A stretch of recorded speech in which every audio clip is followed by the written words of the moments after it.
ya yang baik untuk masa depannya masing-masing, tentang pekerjaan, tentang usaha, tentang studi, bahkan dengan keluarga. Sebab tanpa visi, tanpa rencana, hidup kita akan kosong.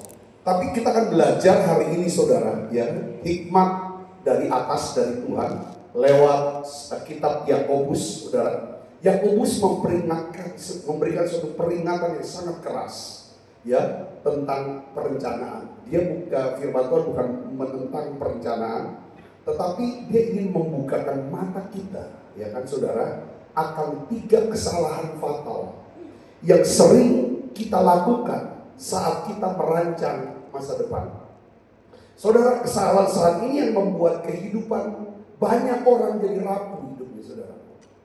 Ya, sia-sia rasa jalan hidup dan jauh dari berkat Tuhan.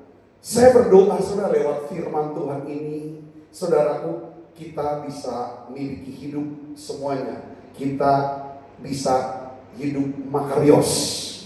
Amin saudara, berhasil, beruntung, berbahagia dan berguna. Siapa yang mau saudara?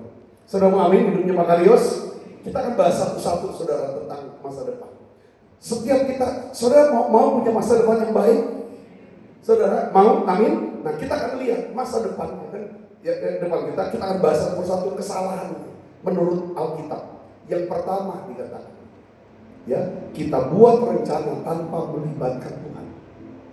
Ini kesalahan pertama, kesalahan yang fundamental, ya kan saudara.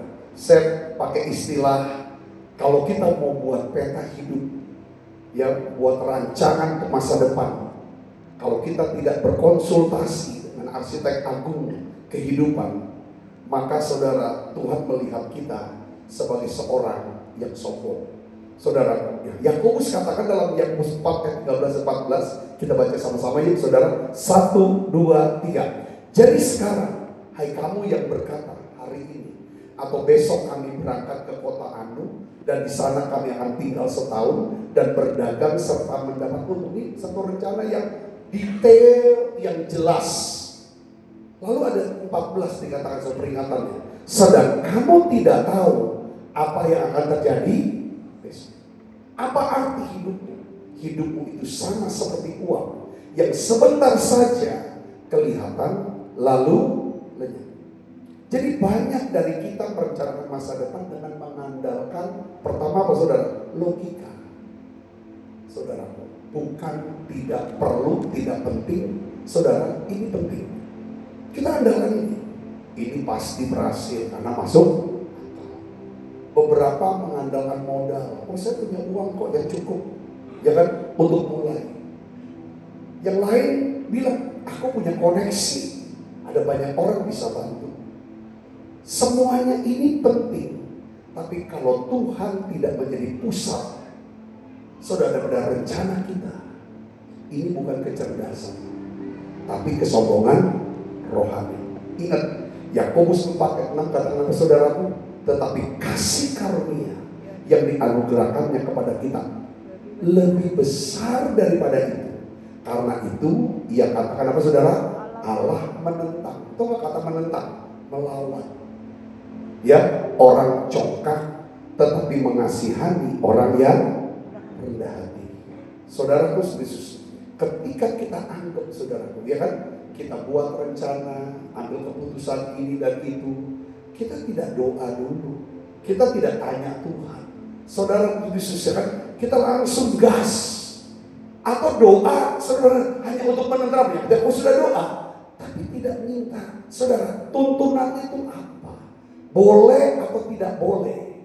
Saudara, ya kan, ini tanda kita tidak menghormati Tuhan. Saudara bisa bayangkan kita punya anak, saudara yang punya anak, ya saudaraku, dia punya rencana, mau buat rencana ini dan itu dan lain sebagainya.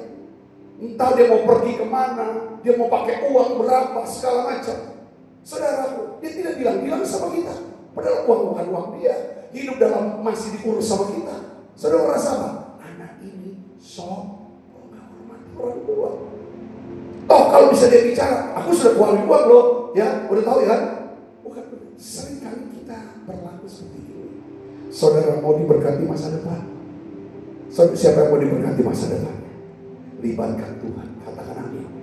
Ya, libatkan Tuhan. Masa depan itu penuh dengan ketidakpastian. Masa depan yang makarios itu ditentukan, ya kan, oleh apa saudara? Seberapa dekatnya kita dengan Tuhan.